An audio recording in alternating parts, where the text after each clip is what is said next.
മലപ്പുറം വളാഞ്ചേരിയിൽ വൻ ലഹരിവേട്ട. ബൊലോറോ വാഹനത്തിൽ ഒളിപ്പിച്ച് കടത്തിയ വൻ ലഹരിശേഖരം പിടികൂടി.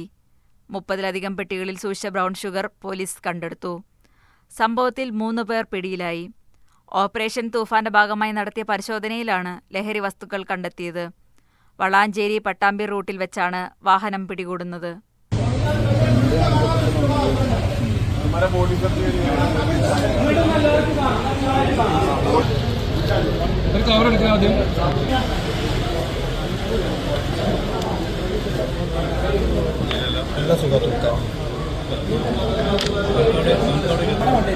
പത്രിക ഇവിടെ വേണം, പത്രിക ഇവിടെ വേണം.